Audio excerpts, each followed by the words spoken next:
Perdre du poids alors qu'on ne cherche pas à en perdre et même en mangeant tout à fait normalement, c'est une situation vraiment déroutante pour beaucoup de personnes qui vivent avec une sclérose en plaques.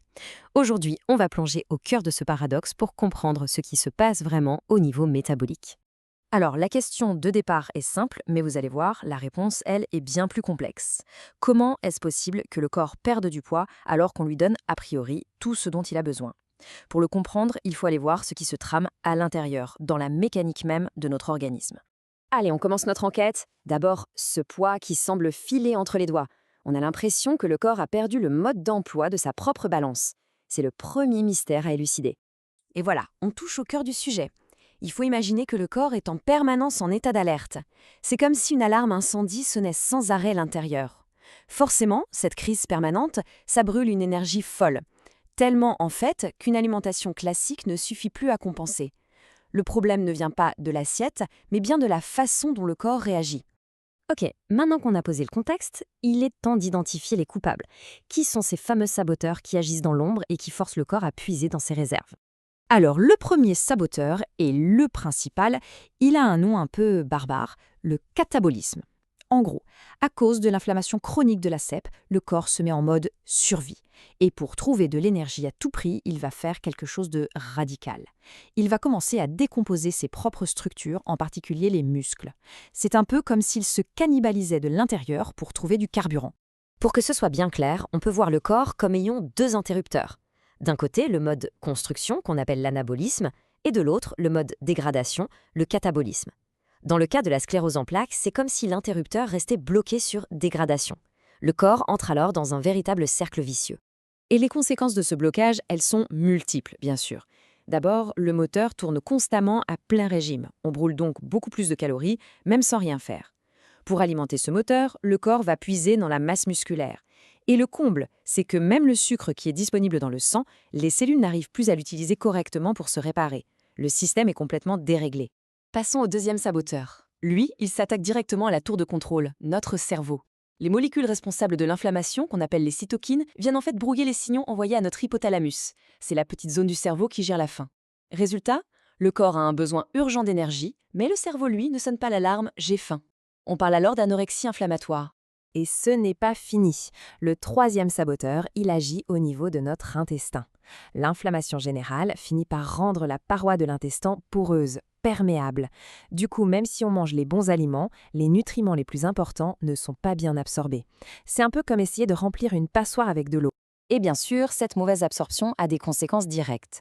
Ça touche surtout des vitamines qui sont cruciales, celles qu'on appelle liposolubles, A, D, E et K. Elles sont absolument essentielles pour le système immunitaire et le système nerveux. En clair, non seulement l'énergie manque, mais en plus, les outils de réparation ne sont même pas livrés à bon port. Bon, on a posé le diagnostic, on a identifié les saboteurs. La question maintenant, c'est qu'est-ce qu'on fait? Et vous vous en doutez, la solution n'est pas juste de manger plus. Non, il faut une stratégie bien plus fine, une stratégie ciblée qui repose sur 4 piliers. Alors, la voilà, cette stratégie. Pilier numéro 1, on doit apporter massivement des calories et des protéines pour stopper cette machine à dégrader. Pilier 2, on s'attaque à la cause de tout ça avec une alimentation anti-inflammatoire. Pilier 3, on répare l'intestin pour être sûr que les nutriments arrivent à destination. Et enfin, pilier 4, on protège et on reconstruit le muscle. Chaque pilier est indispensable à l'équilibre de l'ensemble. Le premier pilier, c'est vraiment l'action d'urgence pour stopper le catabolisme. L'objectif, c'est de donner au corps tellement d'énergie et de protéines de qualité qu'il n'ait plus aucune raison d'aller piocher dans ses propres muscles. C'est un peu comme si on lui disait « Stop, arrête de te dévorer, voilà tout ce qu'il te faut pour construire ». C'est vraiment l'étape cruciale pour inverser la vapeur. Le deuxième pilier, c'est la cause profonde du problème, l'inflammation. L'image est simple, il faut éteindre l'incendie qui couve à l'intérieur. Et pour ça, on a des alliés puissants, les aliments riches en oméga 3, en polyphénol, en antioxydants. En calmant le feu de l'inflammation, on apaise l'ensemble du système. Troisième pilier, on s'occupe de notre passoire. Il s'agit ici de réparer la barrière intestinale. Comment? En chouchoutant notre microbiote, c'est-à-dire les bonnes bactéries de notre intestin. C'est la condition absolument nécessaire pour que tout ce qu'on mange soit enfin correctement absorbé et serve vraiment à quelque chose. Et on arrive au quatrième et dernier pilier, le muscle. Il ne faut pas le voir seulement comme un outil pour la force. C'est notre principal réservoir d'énergie. L'idée, c'est de combiner un apport suffisant en protéines avec une activité physique qui soit bien sûr adaptée, pour à la fois protéger le muscle qui reste et reconstruire ce qui a été perdu. On refait les stocks, tout simplement.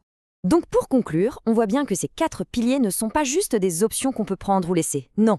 Leur véritable force, c'est qu'ils fonctionnent ensemble, en synergie. C'est une approche globale, unifiée, pour permettre au corps de retrouver son équilibre. Et cette phrase, elle résume tout parfaitement. La solution, c'est une synergie.